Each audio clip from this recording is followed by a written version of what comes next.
longas, eu chamo ao palco nosso colunista, um dos mais ativos e constantes colunistas do Instituto Liberal, muito mais do que isso, empresário, um dos fundadores do IEE, Instituto de Estudos Empresariais, um antigo parceiro do IEE, uma das figuras mais experientes do movimento liberal brasileiro. Vocês, Roberto Machevski.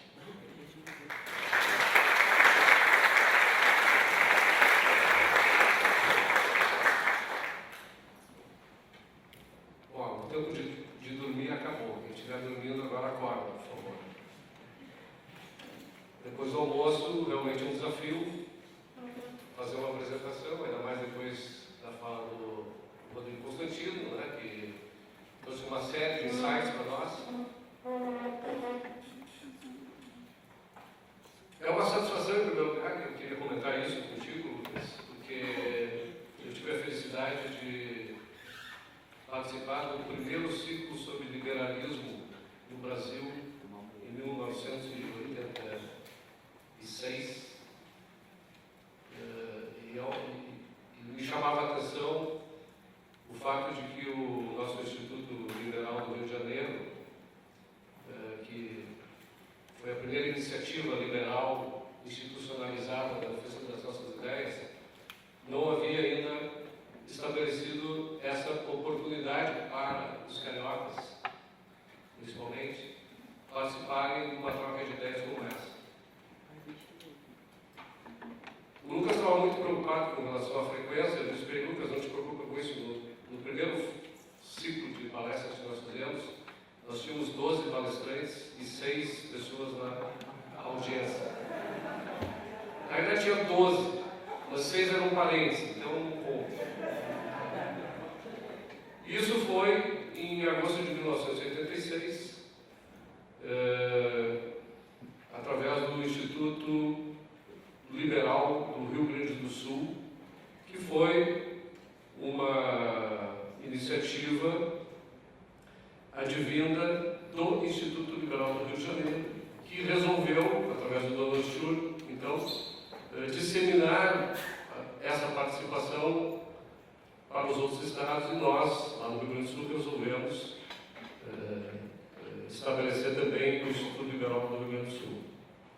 Na época, o presidente e fundador era o Winston Wink, que acompanha o movimento liberal comigo desde então, e eu era o vice-presidente do Instituto.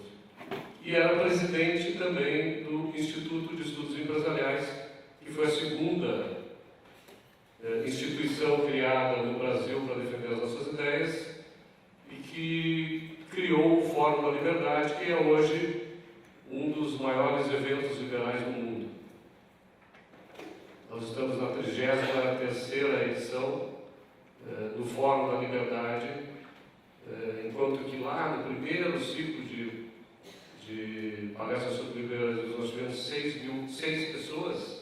O Fórum da Liberdade este ano teve 6 mil pessoas participando, mais de 250 mil pessoas assistindo através do live streaming. Eu até brinco, antes de falar sobre o tema, que antigamente, para você ir a 20 eventos liberais, você teria que viajar durante 20 anos para Porto Alegre e atender o Fórum da Liberdade a cada ano. Hoje, como resultado deste trabalho, que se iniciou com o Donald Schur Jr. e aqueles que participaram com ele aqui do Instituto Liberal do Rio de Janeiro, evoluiu de tal maneira que, às vezes, você consegue atender 20 eventos liberais ao curso de um mês no Brasil, porque a ideia da liberdade realmente está tomando conta do país. Mas, como disse o Rodrigo, isso não é uma atividade que acontece de forma automática. Ela precisa ser orgânica, porque se você fala em liberalismo, não pode ser uma decisão de cima para baixo, ela precisa envolver as pessoas nesse processo. E o capitalismo que nós queremos defender exige necessariamente que haja uma ordem espontânea em funcionamento, inclusive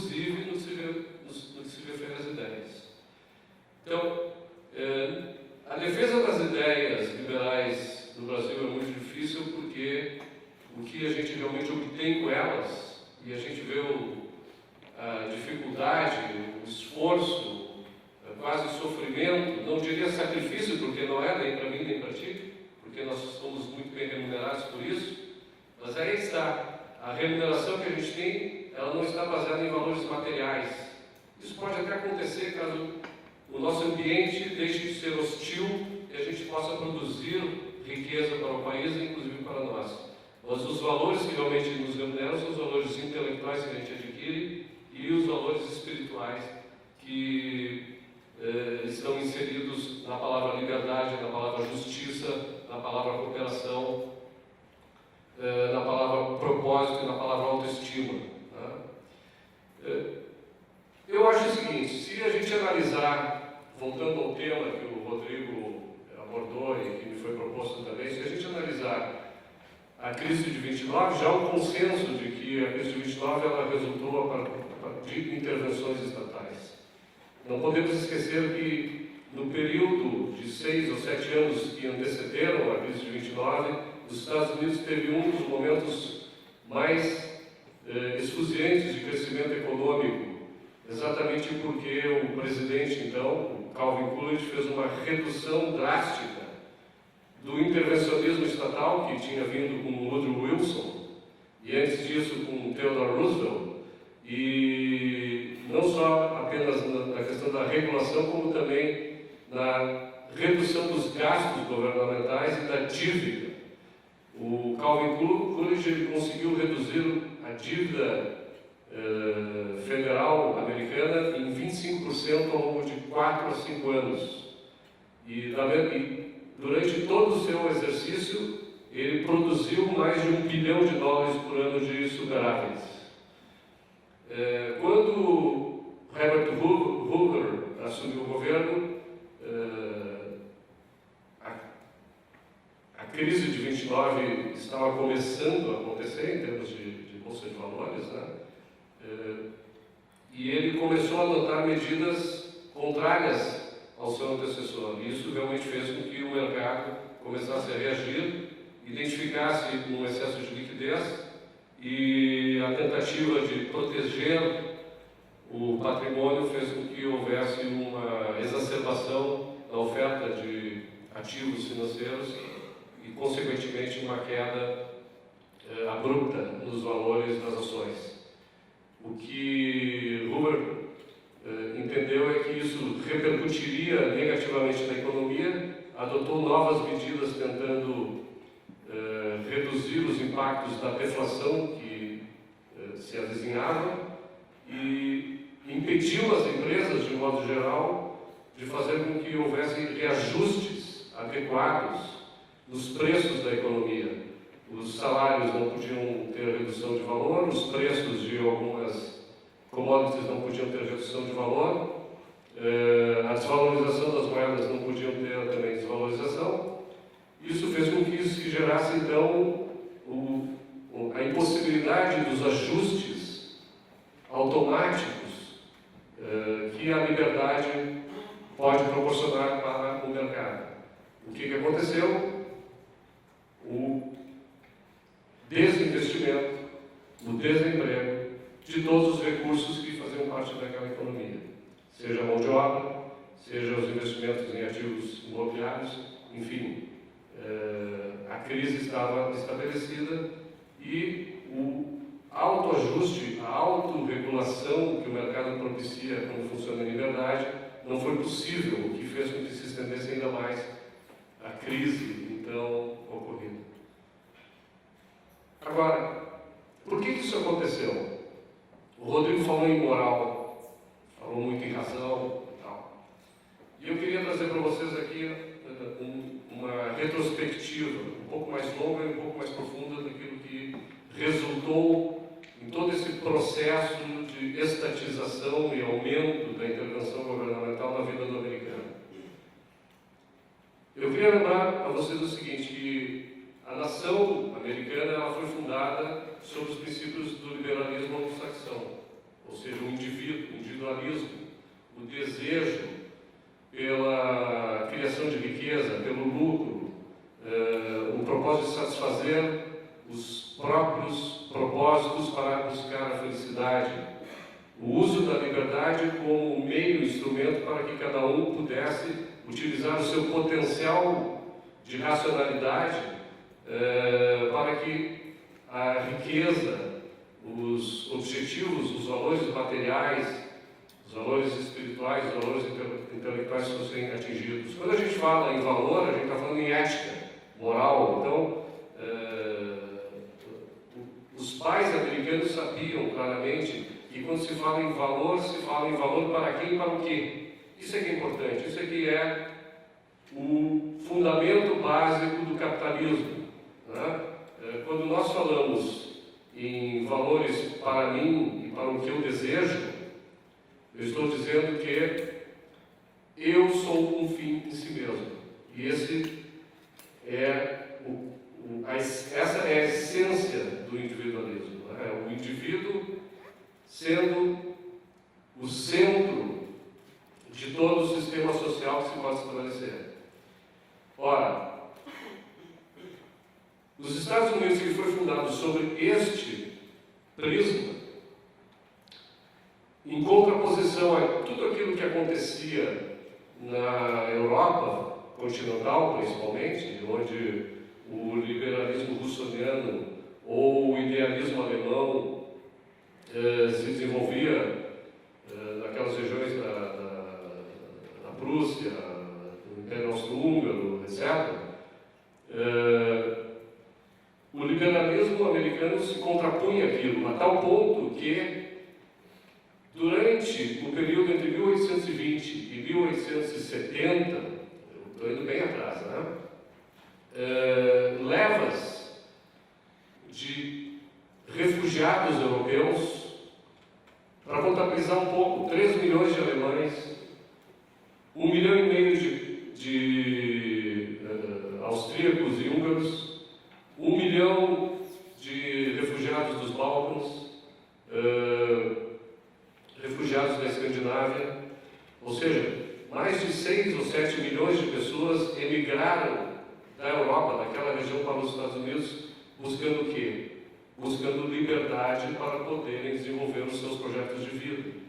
Naqueles países onde o idealismo alemão estabelecia que o indivíduo ele não é um fim em si mesmo, mas sim ele é um meio para que a sociedade atinja os propósitos estabelecidos pelo governo, pelo rei ou pelo chefe do Estado estabelecido naquela sociedade, eles fugiam de lá para buscar nos Estados Unidos a possibilidade, então, de encontrarem os meios necessários para que, como indivíduos, pudessem florescer e prosperar.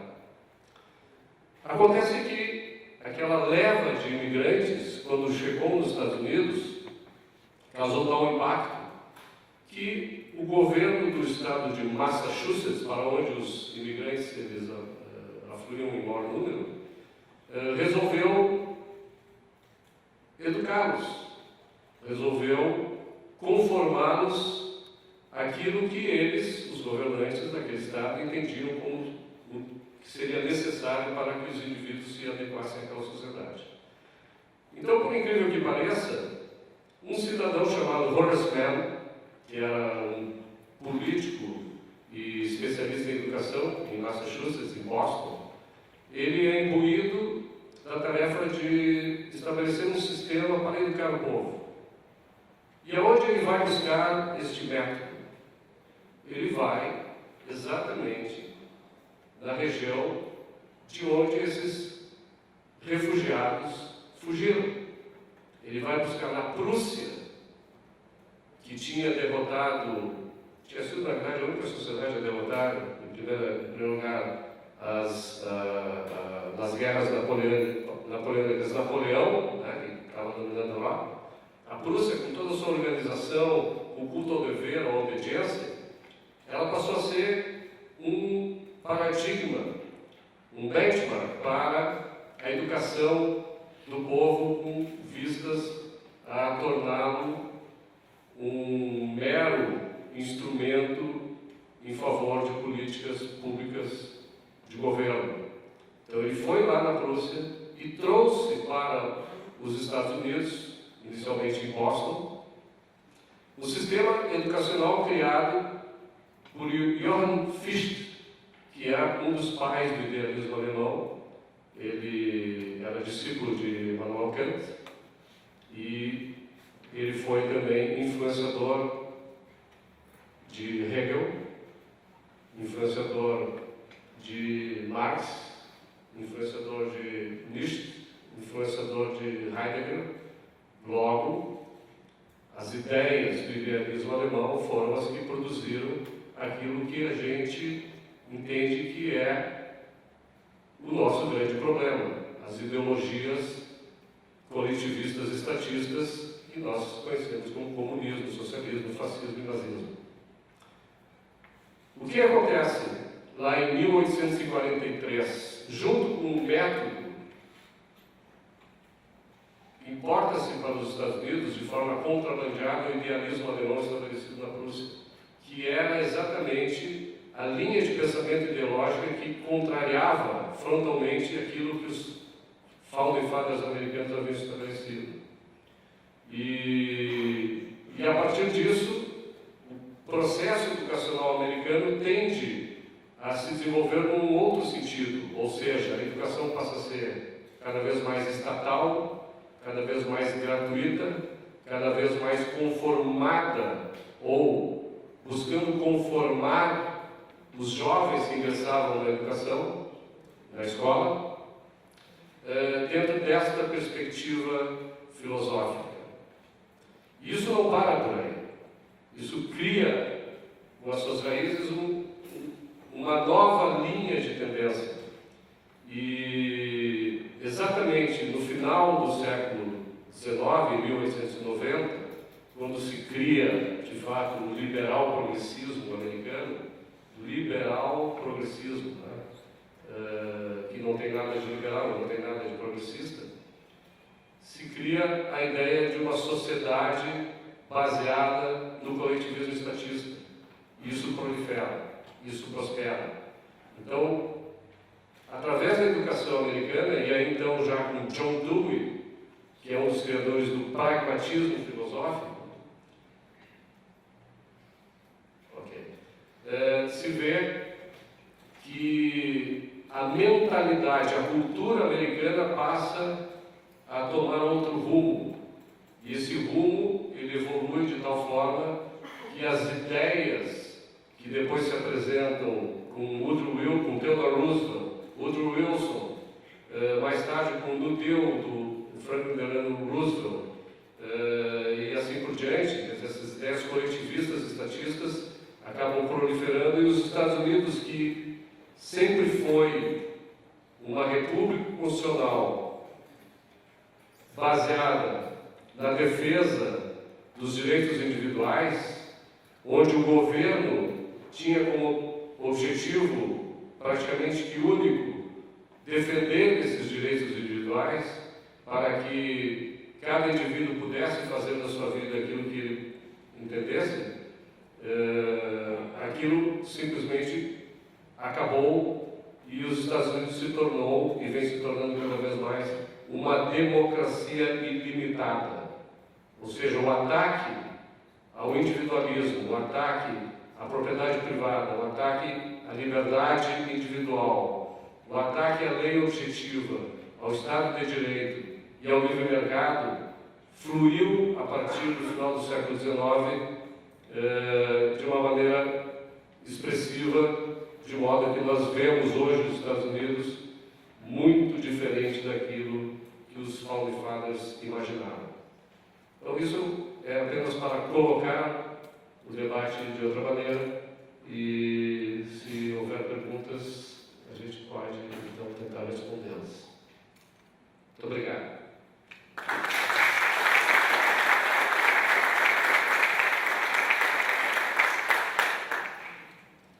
Primeiro, eu gostaria de registrar mais uma vez meu agradecimento ao pessoal do Movimento Brasil Livre, que marcou presença aqui, registrar a presença aqui de um apoiador nosso, Marcelo, que está ali, Marcelo Carvalho, obrigado pela presença. Mais uma vez, nossos cumprimentos ao Roberto, nos brinda quase todas as semanas com 3 ou 4 artigos, se não mais do que isso, no nosso site, ajuda a manter aí viva a atividade do Instituto, como poucos.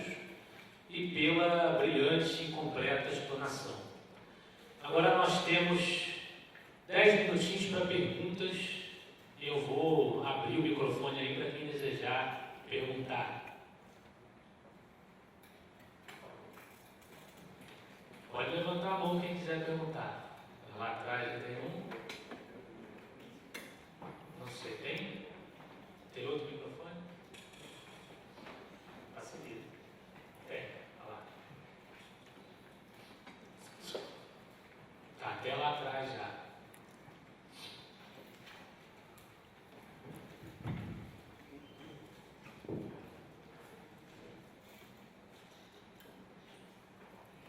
Ali, de azul. Boa tarde. Na verdade, eu queria que, a respeito da fala do Constantino, se o Roberto pudesse comentar um pouco, que ele falou sobre a leniência, né, que levou após a crise da recessão de 2000, da bolha da Nasdaq, que a leniência do Fed levou, teria causado a crise de 2008. Eu queria que, talvez, se fosse possível, algum de vocês dois comentasse, porque após 2008, a resposta dessa situação foi justamente uma intensificação disso. Foi quantitative easing, 1, 2, isso praticamente não acabou, estou um pouco por fora, assim, parece que tem acabado. E nós estamos aí há 10 anos no mercado subindo e aquela palavrinha que começa com R já está batendo aí as portas, a Alemanha praticamente entrando em recessão, a China desacelerando e os Estados Unidos ninguém sabe. Mas nós tivemos também uma certa atitude um pouco leniente da política monetária norte-americana como resposta à crise de 2008. Não é bem uma pergunta, é mais uma explanação que o Constantino falou da crise subprime e depois interrompeu um pouco aí o assunto. Obrigado. Bom, de certa maneira, tu já respondeste a tua pergunta, está embutida na tua pergunta a resposta. De fato, o que nós temos que dividir duas ações governamentais. Uma do FED, que foi mais próxima da crise propriamente, né, da debacle do mercado, né, com a aquisição de empresas, com o fornecimento com a expansão monetária feita, né, e a tentativa de regular isso. Na realidade, a tentativa de regular, ela fez com que a expansão monetária ela ficasse ensemismada, né? Quer dizer, aquilo não chegou a irrigar necessariamente para o mercado, de um modo geral. Ela ficou mais em Wall Street do que no Main Street, né? Então, isso, de certa maneira, não gerou inflação ainda e, de certa maneira, fez com que os juros pudessem ser reduzidos. Agora, a grande influência que houve do governo americano para a criação da crise foi exatamente o populismo a partir do trabalho de Bill Clinton, antes um pouco do próprio Jimmy Carter, né, com o objetivo de tornar os americanos proprietários de imóveis. Tá? Então, o governo, não só através das suas instituições, financiava isso, expandindo o crédito de forma irresponsável, como ainda obrigava os bancos a fazer essa expansão monetária para que os bancos pudessem desenvolver os seus negócios. Isso era uma condição sine qua non. Com a desregulamentação existida, colocada em prática já pelo Ronald Reagan, um pouco antes, os bancos que se restringiam à atividade estadual, eles puderam expandir as suas atividades para outros estados, né? Então, podiam criar filiais fora da sua região de atuação. E o FED estabeleceu o seguinte, que para que isso pudesse acontecer agora, naquela época, seria necessário que os bancos cumprissem metas de empréstimos para determinado nível de classe social estabelecido por eles para que essas políticas públicas fossem atingidas. Então, eu acho ainda muito precoce nós imaginarmos, porque a economia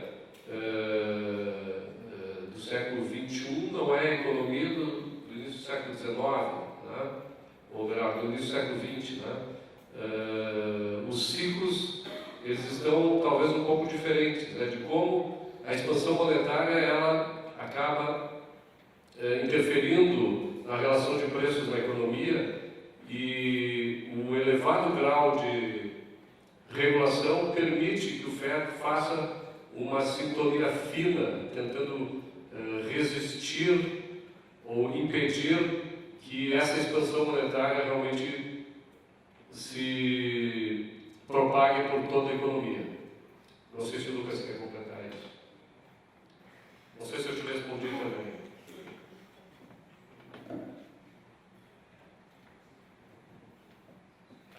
Quer falar?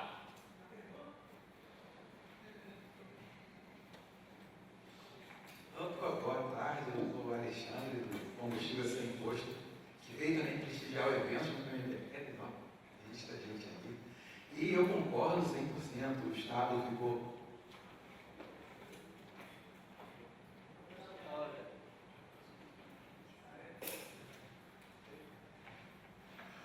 O Estado ficou gigante mesmo, muito legal, é o que você falou, né? A mudança de paradigma para uma filosofia alemã, onde tira a liberdade do indivíduo. E aqui no Brasil a gente está numa situação muito mais grave do que essa que você colocou, né? Hoje aqui no Brasil a gente costuma falar que ser empresário é pior do que ser bandido. Porque se tu for bandido, tu tem direitos humanos para te proteger. Agora, se tu for empresário, não tem ninguém para te proteger, só vai te atacar, uma máquina estatal.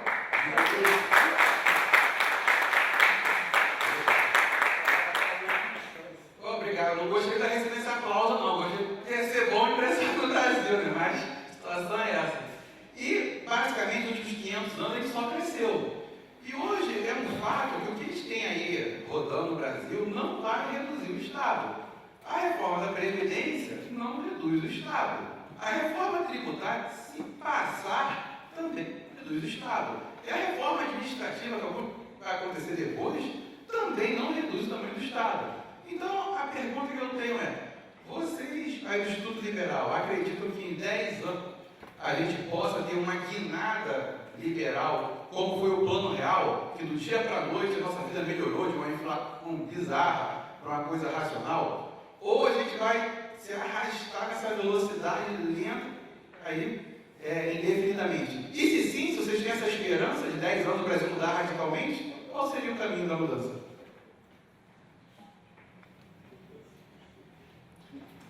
Antes de te responder, eu queria te colocar o seguinte, voltando ao tema aqui.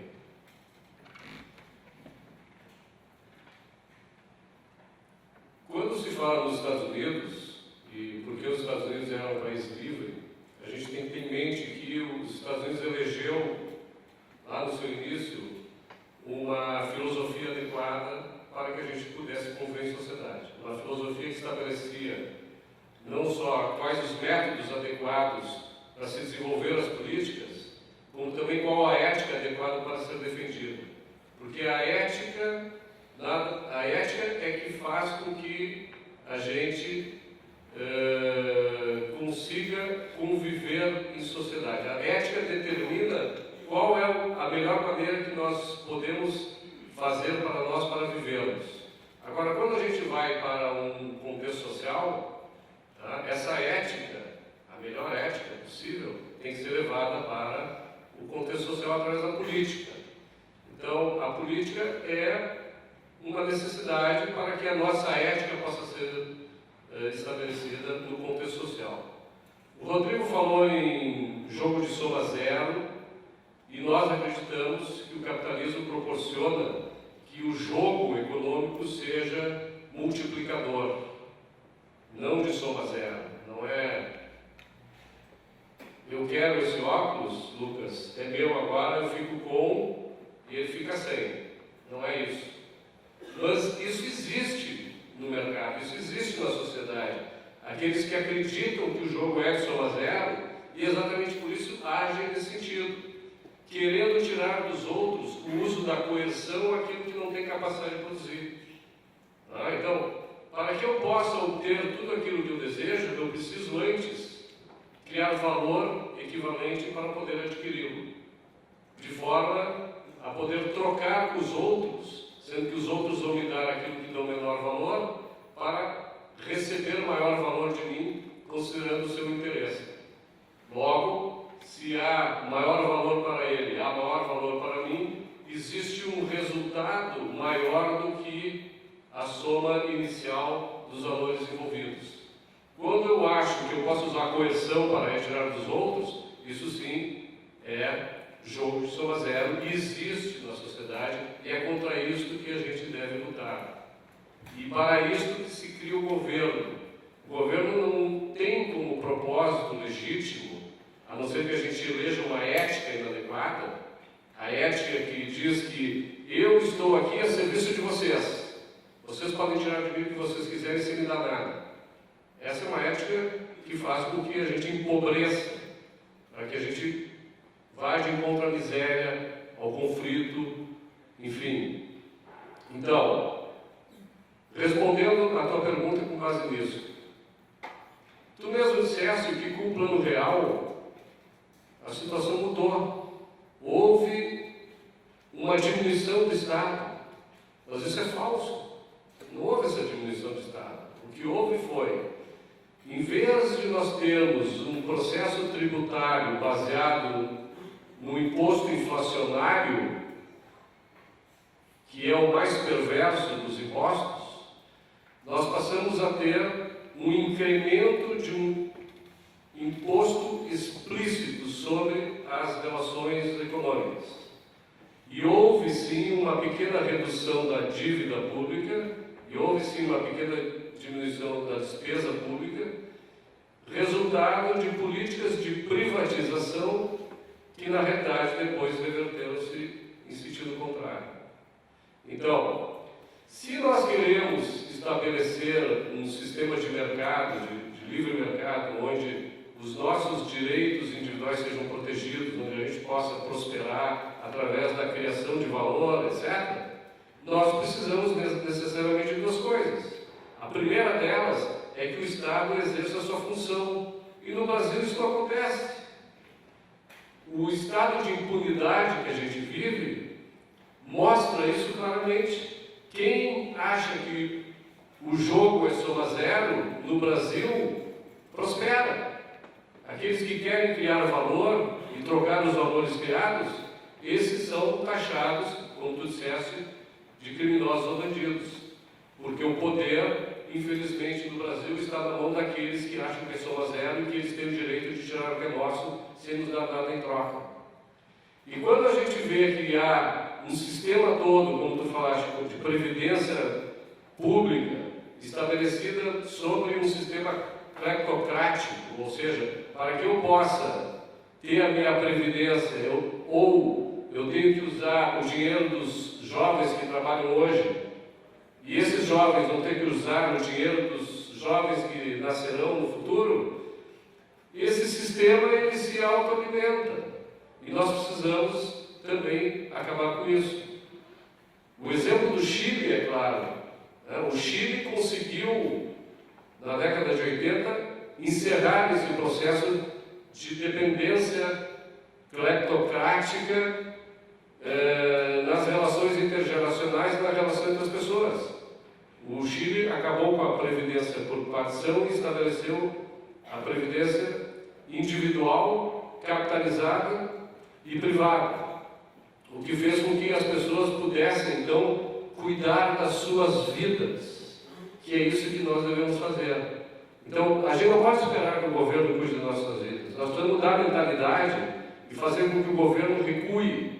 E isso demora, porque há pessoas envolvidas nisso, pessoas com mentalidades erradas, ou mentalidades deformadas com relação ao que é o ser humano, como o ser humano deve agir, como o ser humano deve prosperar, como deve florescer para conseguir alcançar a sua felicidade através dos propósitos que estabelece para a sua vida.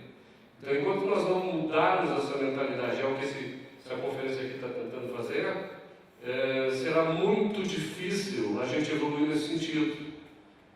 E vejam que mesmo os Estados Unidos da América, por isso que eu fiz questão de fazer essa referência, que tendo nascido sobre o individualismo, hoje os Estados Unidos chancela ideias coletivistas estatistas, ideias essas das quais nós brasileiros fomos criados desde o início.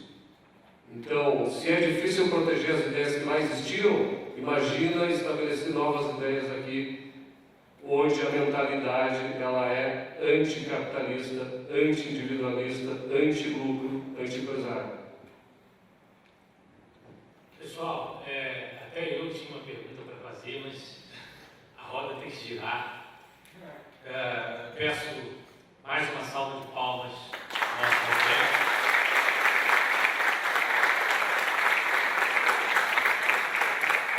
E espero tê-lo muito mais vezes aqui. O nosso instituto, que também é seu, a Lavra, os artigos da sua Lavra, muito contribui, muito enriquece o nosso trabalho. Muito obrigado.